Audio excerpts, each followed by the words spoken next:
Hello बच्चों, आज हम आरोह भाग एक पाठ्य पुस्तक में संकलित एक गद्य है जिसका नाम है गलता लोहा, जो शेखर जोशी रचित है।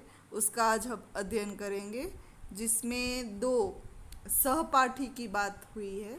एक है मोहन और दूसरा है धनराम। तो चलो लेसन की शुरुआत करते हैं।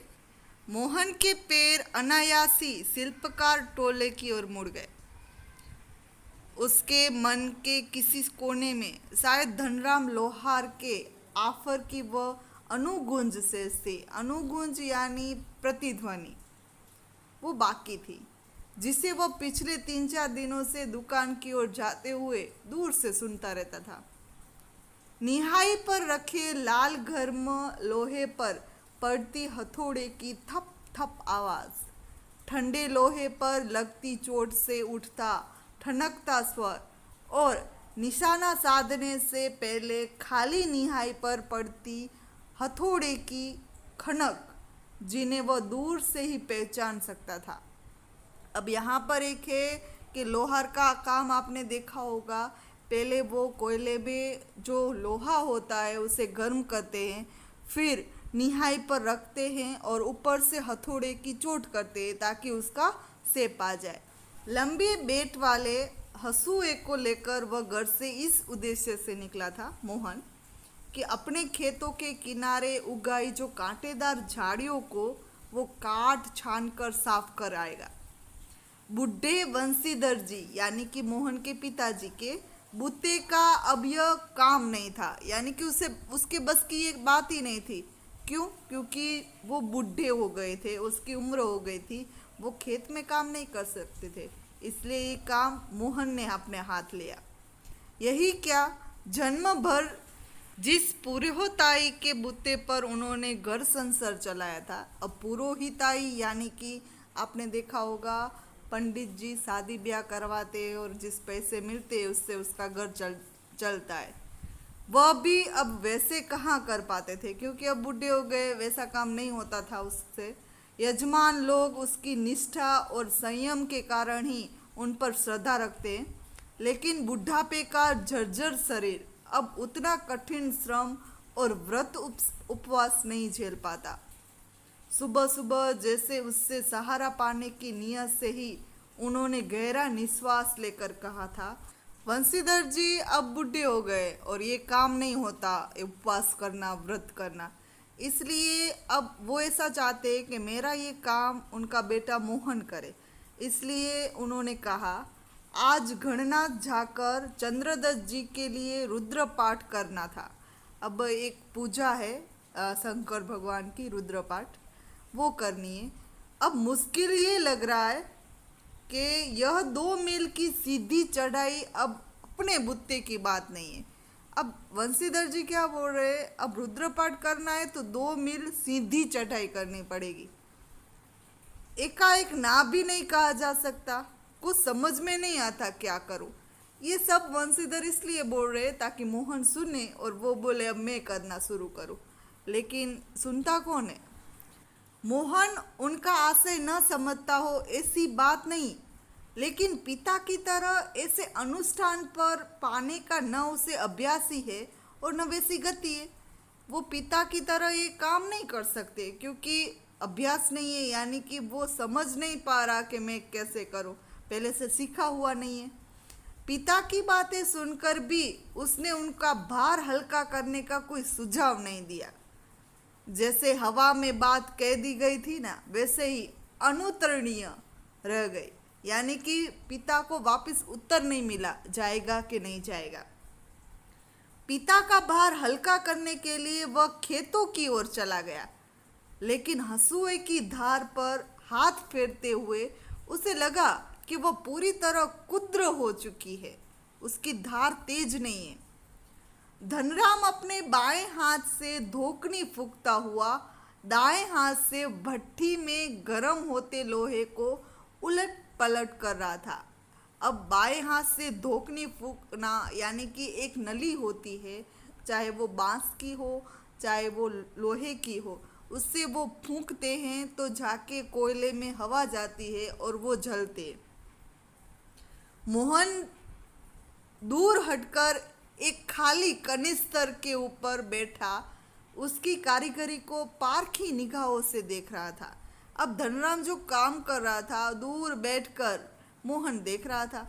मोहन और धनराम एक ही कक्षा में पढ़ते थे, सहपाठी थे और दोनों अभी साथ में हैं, तो पुरानी याद ताज़ा करने लगे। मोहन ने पूछा, मास्टर त्रिलोकसी तो अब गुजर गए होंगे, यानी कि मर गए होंगे, ऐसा मोहन ने पूछा धनराम को। वे दोनों अब अपने बचपन की दुनिया में लौट आए थे। धनराम की आंखों में एक चमक सी आ गई। वह बोला, माँ साहब भी क्या आदमी थे लल्ला, अभी पिछले साल ही गुजरे, मर गए। सच कहूँ आखिरी दम तक उसकी छड़ी का डर लगा ही रहता था। दोनों हो करके हंस दिए। कुछ क्षणों के लिए वे दोनों ही जैसे किसी बीती हुई दुनिया में लौट गए हो, ऐसा लगा। गोपाल सिंह की दुकान से हुक्के का आखिरी कस खींचकर त्रिलोकसी स्कूल की चार दीवारी में उतरे थे। थोड़ी देर पहले एक धमा चौकड़ी मचाते, उठापटक करते और बांझ के पेड़ों की टहनियों पर झूलते बच्चों को जैसे सांप सूख गया हो। अब सांप सूख जाना यानी चुपचाप। जैसे ही गोपाल सिंह की दुकान से ये त्रिलोकसी आए, स्कूल में एंटर किए, तो सभी बच्चे धमा चौकड़ी मचाते थे ना, वो सब चुप हो गए। मास्टर ने कड़े स्वर में पूछा, प्रार्थना कर ली तुम लोगों ने?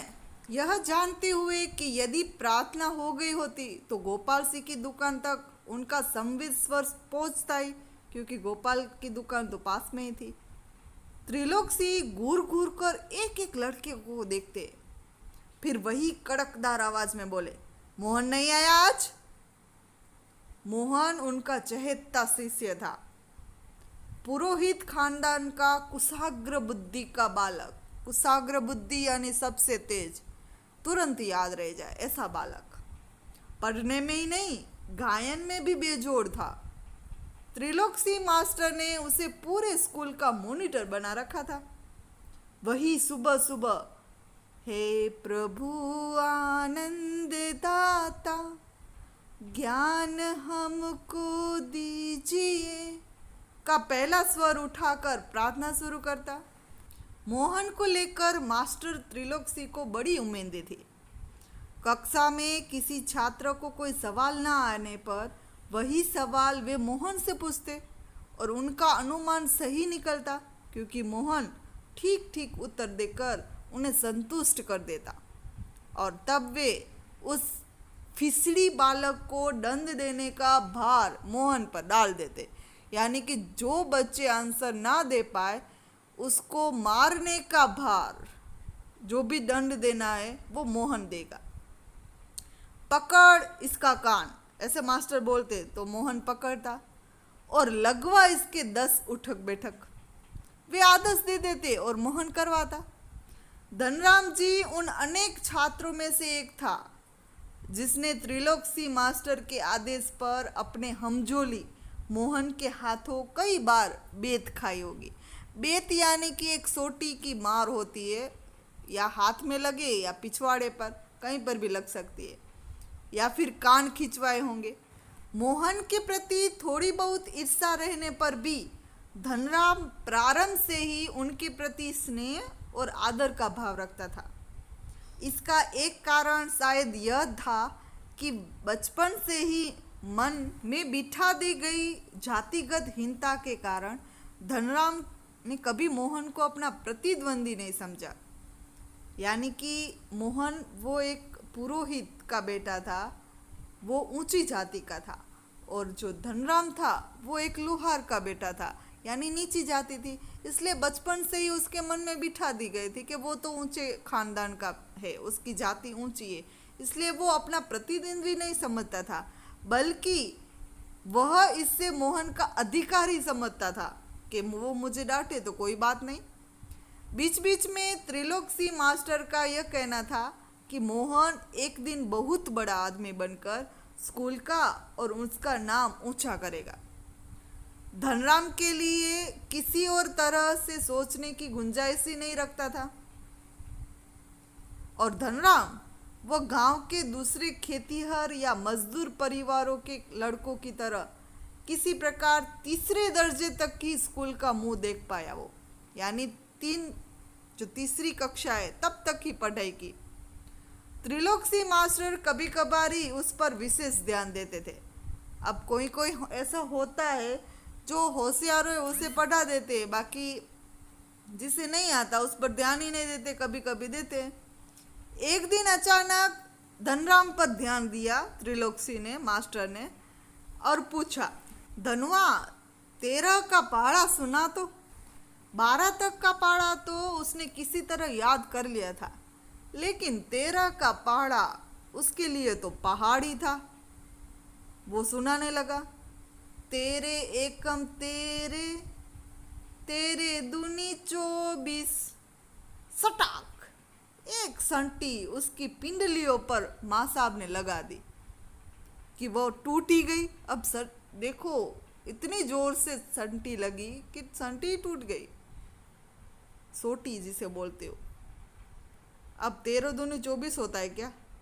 गुस्से में उन्होंने आदेश दिया, जा नाले से एक अच्छी मजबूत संटी तोड़ के ला, फिर तुम्हें 13 का पहाड़ा याद कराता हूँ।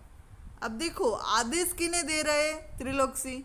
जिसको लगनी है ना संटी, उसे ही आदेश देते हैं कि जा पहले संटी लेकर आ, फिर पहाड़ा याद करवाता हूँ। त्रिलोकसी का सामान्य नियम था कि सजा पाने वाले को ही अपने लिए हथियार भी जुटाना होता है, और जाहिर है कि बलि का बकरा अपने से अधिक मास्टर के संतोष को ध्यान में रखकर टहनी का चुनाव ऐसे करता जैसे वह अपने लिए नहीं बल्कि किसी दूसरे को दंडित करने के लिए हथियार का चुनाव कर रहा हो।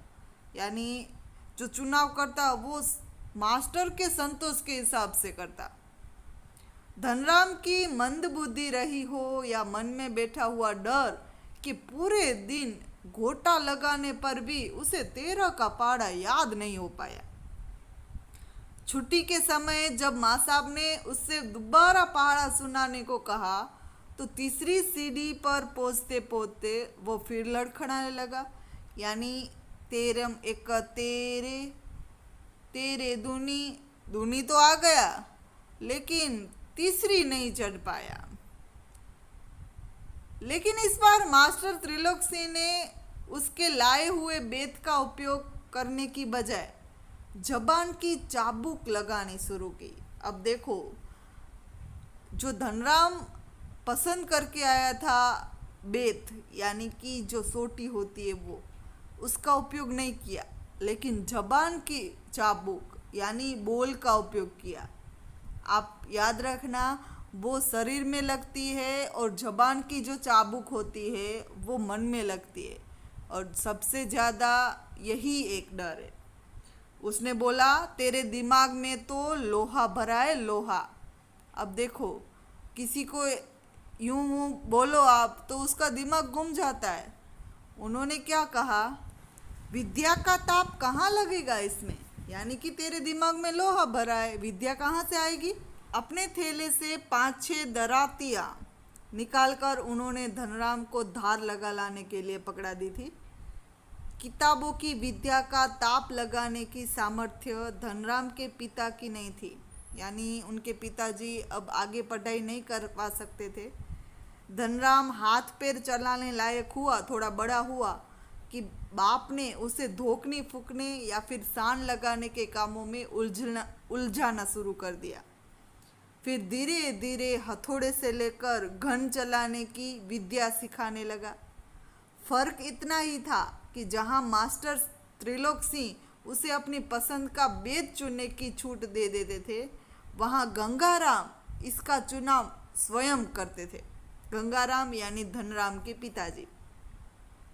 जरा सी गलती होने पर छड़, बेत, हत्था जो भी हाथ में आता उसी से अपना प्रसाद दे देते, यानी कि मास्टर जी चुनाव करने देते, जैसा आप चाहो वैसे बेत लेकर आओ, और उसके पिताजी तो जो हाथ में आता लगा देते।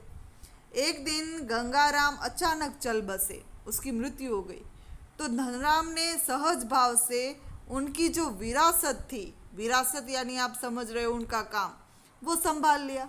पास पड़ोस के गांव वालों को याद ही नहीं रहा कि कब वो गंगाराम के ऑफर को धनराम का ऑफर कहने लगे, यानी गंगाराम की जो दुकान का नाम था वो अब धनराम के दुकान के नाम से पुकारने लगे। अब यहाँ पर धनराम की जो कहानी है वो पूरी होती है, मोहन की कहानी शुरू होती है। तो प्राइमरी स्कूल की सीमा लांघते ही मोहन ने छात्रवृत्ति प्राप्त कर त्रिलोक सिंह मास्टर की भविष्यवाणी को किसी हद तक सिद्ध कर दिया।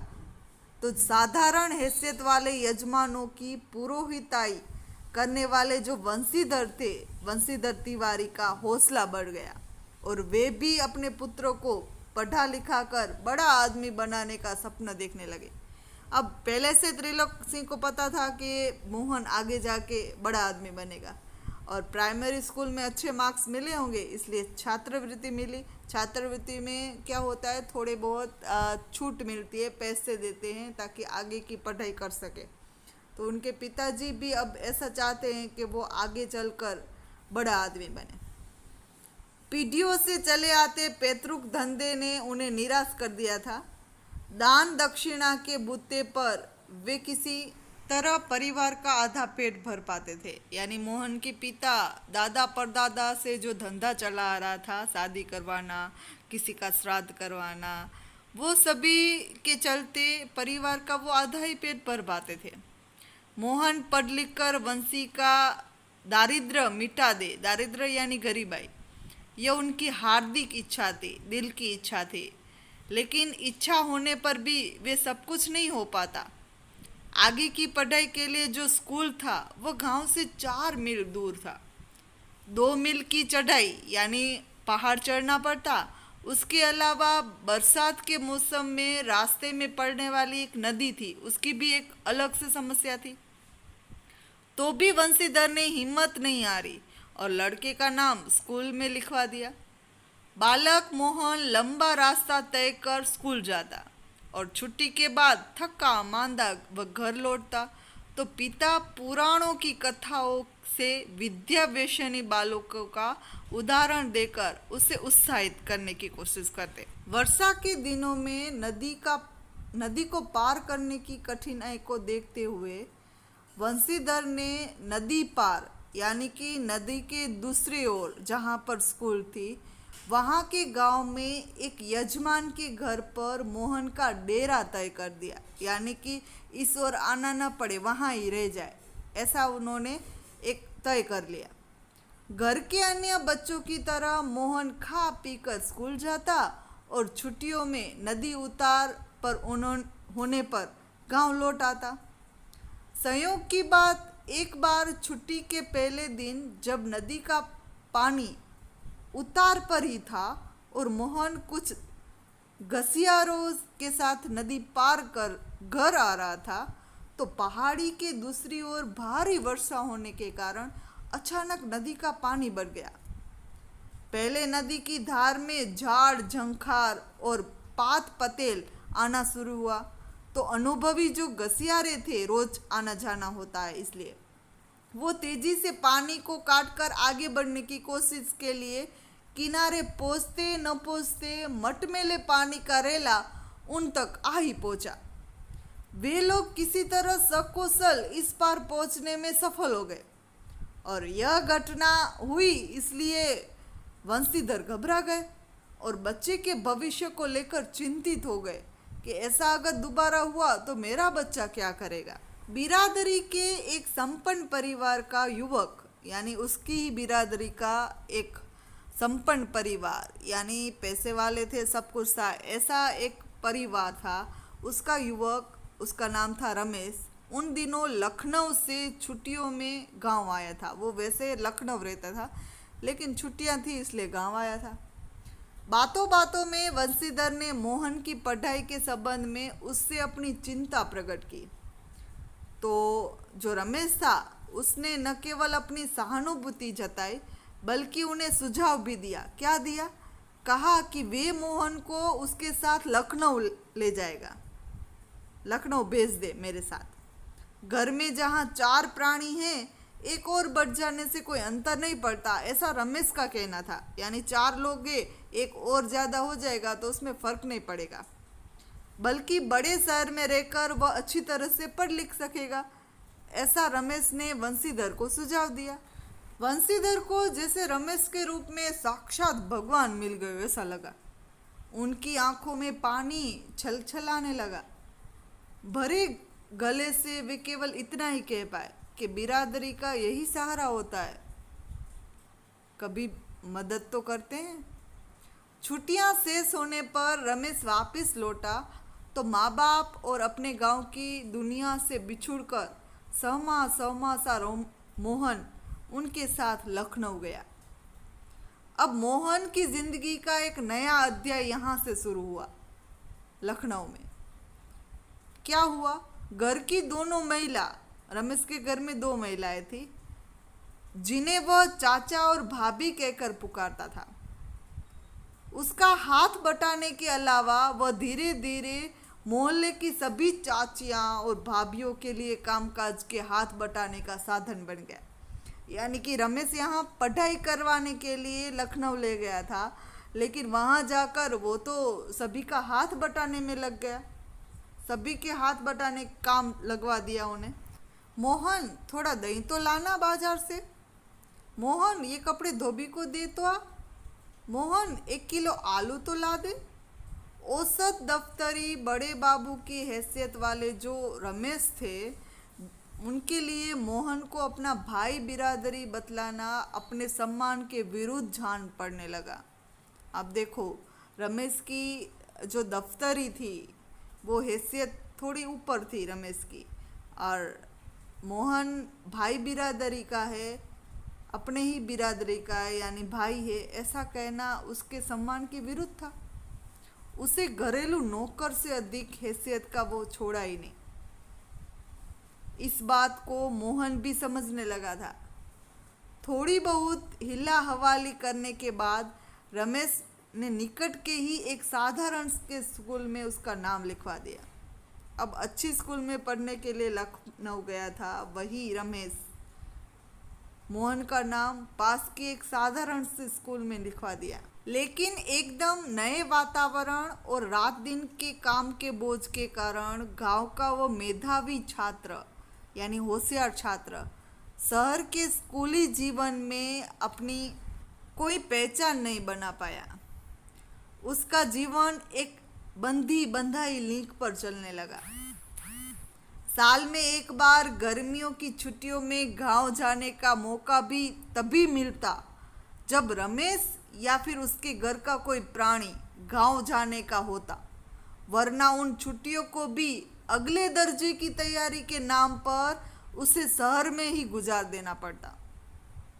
अगले दर्जे की तैयारी तो एक बहाना ही थी। सवाल रमेश और उसकी गृहस्थी की सुविधा असुविधा का था। अगर मोहन चला जाएगा तो फिर काम कौन करेगा, प्रश्न ये था। इसलिए वो गांव ही जाने नहीं देते थे। मोहन ने परिस्थितियों से समझौता कर लिया था, क्योंकि और कोई चारा ही नहीं था उसके पास। घर वालों को अपनी वास्तविक स्थिति बतलाकर वह दुखी नहीं करवाना चाहते थे। वंशीधर उसके सुनहरे भविष्य के यहाँ सपने देख रहे थे कि मेरा बेटा अच्छी स्कूल में पढ़ रहा है। 8वीं कक्षा की पढ़ाई समाप्त कर छुट्टियों में मोहन गांव आया। जब वह लौटकर लखनऊ पहुंचा तो उसने अनुभव किया कि रमेश के परिवार के सभी लोग जैसे उसके आगे की पढ़ाई के पक्ष में ही नहीं है। यानी छुट्टियों में वो गांव आया, फिर गया लखनऊ, तो सभी परिवार से ऐसा लगा कि वो 8वीं के बाद पढ़ाना नहीं चाहते। बात घूम फिर कर जिस ओर से उठती वह इसी मुद्दे पर जरूर खत्म हो जाती कि हजारों लाखों बीए एमए मारे मारे बेकार फिर रहे। यानी रमेश का परिवार ये कहता था कि पढ़ाई करके क्या करेंगे आगे की पढ़ाई, क्योंकि बीए एमए वाले तो ये नौकर, उससे नौकरी तो मिलती नहीं, बेकार घूम रहे। ऐसी पढ़ाई से अच्छा तो आदमी कोई हाथ का काम सीख ले। रमेश ने अपने किसी परिचित के प्रभाव से उसे एक तकनीकी स्कूल में भर्ती करा दिया। तकनीकी स्कूल यानी ऐसी विद्या सिखाए कुछ सालों में काम कर सके, वो उसे नौकरी मिल जाए। जैसे आईटीआई करवाते फिर नौकरी मिल जाती है, वैसे मोहन की दिनचर्या में कोई विशेष अंतर नहीं आया। अब दिनचर्या में विशेष अंतर नहीं आया, इसका मतलब क्या हुआ? रोज सभी चाचियाँ और भाभीयों का काम तो करता ही था और पढ़ाई भी करता था। वह पहले की तरह स्कूल और घरेलू कामकाज में व्यस्त रहता। धीरे धीरे 1.5-2 वर्ष का यह समय भी बीत गया और मोहन अपने पैरों पर खड़ा होने के लिए कारखानों और फैक्ट्रियों में चक्कर लगाने लगा। वंशीधर से जब कोई मोहन के विषय में पूछता तो वे उत्साह के साथ उसकी पढ़ाई की बाबत बताने लगते और मन ही मन उनको विश्वास था कि वह एक दिन बड़ा अफसर बनकर लौटेगा। अब वंशीधर उनके पिताजी को पता ही नहीं था कि लखनऊ में हो क्या रहा है। लेकिन जब उन्हें वास्तविकता का ज्ञान हुआ तो न सिर्फ गहरा दुख हुआ बल्कि वे लोगों को अपने स्वप्न भंग की जानकारी देने का साहस ही नहीं जुटा पाए। धनराम ने भी एक दिन उनसे मोहन के बारे में पूछा था। घास का एक तिनका तोड़कर दांत खोदते हुए उन्होंने बताया कि उसकी सेक्रेटेरिएट में नियुक्ति हो गई है और शीघ्र ही विभागीय परीक्षाएं देकर वह बड़े पद पर पहुंच जाएगा। अब धनराम जो उसका सहपाठी था, उन्होंने मोहन के बारे में पूछा वंशीधर को, उनके पिताजी को, कि भाई मोहन क्या कर रहा है। तब धनराम को वंशीधर ने झूठ कहा कि वह सेक्रेटेरिएट में नियुक्ति हो गया है और वो अब विभागीय परीक्षा देकर ऊंचे पद पर पहुंच जाएगा। झूठ बोला उन्होंने। अब ऐसा बोला तो धनराम को तो ऐसा लगा कि त्रिलोकी मास्टर जी बोलते थे, भविष्यवाणी करते थे कि एक दिन तो बड़ा अफसर बनेगा, इसलिए उन्होंने कहा ऐसा होना ही था। लेकिन ये वंशीधर झूठ बोल रहे थे, असत्य भाषण का दोष लगे नहीं, इसलिए उन्होंने क्या किया, दांतों के बीच तिनका दबा दिया और आगे बढ़ गए। धनराम के शब्द कि मोहन लल्ला बचपन से ही बड़े बुद्धिमान थे, उन्हें बहुत देर तक कचोटते रहे। अब देखो, उन्हें ऐसा लगा कि मोहन तो पहले से ही बुद्धिमान था, इसलिए थोड़ा कचोटता रहा। त्रिलोकी मास्टर की बातों के साथ साथ बचपन से लेकर अब तक के जीवन में कई प्रसंगों पर मोहन और धनराम बातें करते रहे। पहले जहाँ से लेसन शुरू हुआ है वहाँ फिर से आए। धनराम ने मोहन के जो हंसुए थे उसके फाल को बेच से निकालकर भट्ठी में तपाया और मन लगाकर उसकी धार गढ़ दी। गरम लोहे को हवा में ठंडा होने में काफ़ी समय लग गया था। धनराम ने उसे वापस बेत पहनाकर मोहन को लौटाते हुए जैसे अपनी भूल चूक के लिए माफ़ी मांगी हो, इसलिए कहा, बेचारे पंडित जी को तो फुर्सत ही नहीं रहती, लेकिन किसी के हाथ भिजवा देते तो मैं तत्काल बना देता। हंसुओं की धार अगर बनानी थी तो किसी के हाथ भिजवा देते। मोहन ने उत्तर में कुछ नहीं कहा, लेकिन हंसुए को हाथ से लेकर वह फिर वही बैठ रहा, जैसे उसे वापस जाने की कोई जल्दी ही ना हो। वो तो वहीं बैठ गया। सामान्य तौर से ब्राह्मण टोले के जो लोग होते हैं वो शिल्पकार टोले में उसका उठना बैठना नहीं होता। यानी कि पहले भी मैंने कहा था, जो ऊंची ज्ञाति के होते हैं वो नीची ज्ञाति वाले के यहाँ बैठते नहीं हैं। किसी कामकाज के सिलसिले में यदि शिल्पकार टोले में आना ही पड़ा तो खड़े खड़े बातचीत निपटा ली जाती। ब्राह्मण टोले के लोगों को बैठने के लिए कहना भी उसकी मर्यादा के विरुद्ध समझा जाता था। पिछले कुछ वर्षों से शहर में जा रहने के बावजूद मोहन गांव की इन मान्यताओं से अपरिचित हो, ऐसा संभव तो था नहीं। मोहन को सब कुछ पता था। धनराम मन ही मन उसके व्यवहार से असमंजस में पड़ गया, लेकिन प्रकट में उसने कुछ नहीं कहा और अपना काम करता रहा। लोहे की एक मोटी छड़ को भट्ठी में गलाकर धनराम गोलाई में मोड़ने की कोशिश कर रहा था।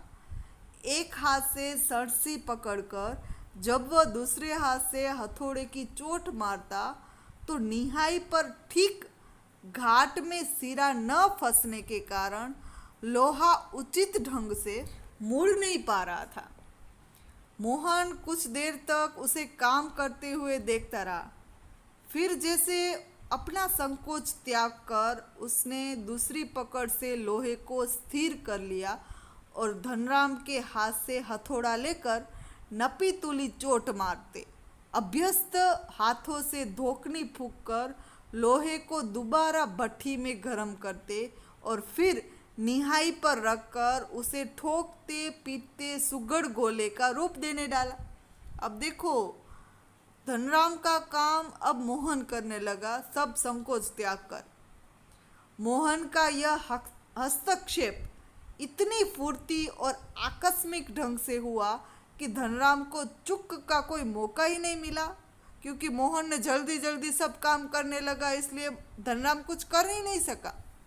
वह अवाक मोहन की ओर देखता रहा। उसे मोहन की कारीगरी पर अपना उतना आश्चर्य नहीं हुआ जितना पुरोहित खानदान के एक युवक का इस तरह से काम में। उसकी भट्ठी पर बैठकर हाथ डालने पर जो हुआ था, वह संकीत दृष्टि से इधर उधर देखने लगा। धनराम की संकोच, असमंजस और धर्म संकट की स्थिति से उदासीन मोहन संतुष्ट भाव से अपने लोहे के छल्ले की त्रुटिहीन गोलाई को जांच रहा था। उसने धनराम की ओर अपनी कारीगरी की स्वीकृति पाने की मुद्रा में देखा। उसकी आंखों में एक सर्जक की चमक थी। सर्जक यानी कोई भी काम किया हो, सर्जना किए हो, कोई भी चीज़ बनाई हो, ऐसा जिसमें न स्पर्धा थी और न ही किसी प्रकार की हार जीत का भाव। यहाँ पर हमारा गलता लोहा जो गद्य है वो पूरा होता है। धन्यवाद।